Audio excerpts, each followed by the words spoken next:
হায়রে মুসা, হায়রে মুসা।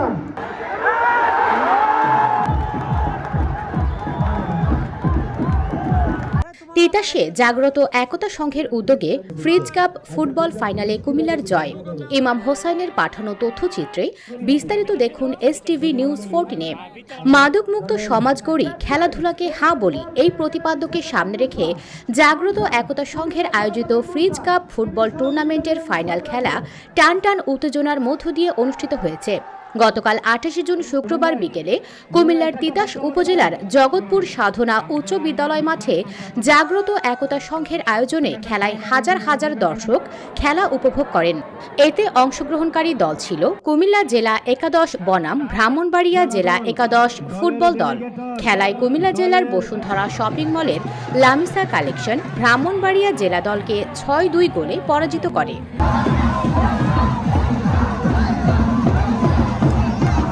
জাগ্রত একতা সংঘের সভাপতি ও তিতাস উপজেলা মৎস্যজীবী লীগের সাধারণ সম্পাদক হাজী মোহাম্মদ শফিকুল ইসলামের সভাপতিত্বে প্রধান অতিথি হিসেবে উপস্থিত ছিলেন জগৎপুর ইউনিয়ন পরিষদের চেয়ারম্যান মোহাম্মদ মুজিবুর রহমান।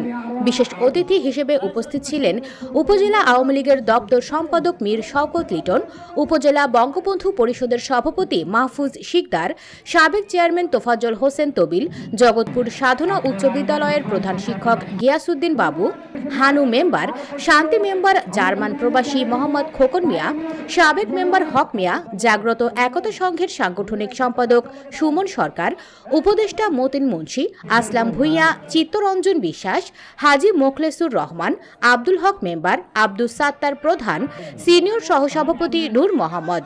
আরও উপস্থিত ছিলেন বন্ধু ফাউন্ডেশনের সভাপতি ডেন্টিস্ট মোহাম্মদ জসিম উদ্দিন, সিনিয়র সহসভাপতি ফয়সাল সরকার জুয়েল ও তিতাস উপজেলা মৎস্যজীবী লীগের সভাপতি সায়েম সরকার প্রমুখ। জাগ্রত একতা সংঘের সাধারণ সম্পাদক ও জগৎপুর ইউনিয়ন পরিষদের প্যানেল চেয়ারম্যান মোহাম্মদ ওমর ফারুকের পরিচালনায় খেলা ও পুরস্কার বিতরণী অনুষ্ঠানে উভয় পক্ষের খেলোয়াড় ছাড়াও বিভিন্ন এলাকা থেকে আগত ফুটবল প্রেমী দর্শকবৃন্দ উপস্থিত ছিলেন।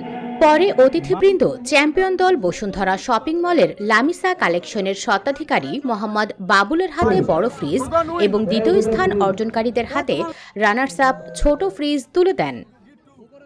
খেলায় জনপ্রিয় ধারাভাষ্যকার মোহাম্মদ মনির হোসেন মাস্টারের সঞ্চালনায় রেফারি হিসেবে খেলা পরিচালনা করেন মোহাম্মদ আমির হোসেন। আপনারা দেখছেন এসটিভি নিউজ 14, সবার কথা বলে।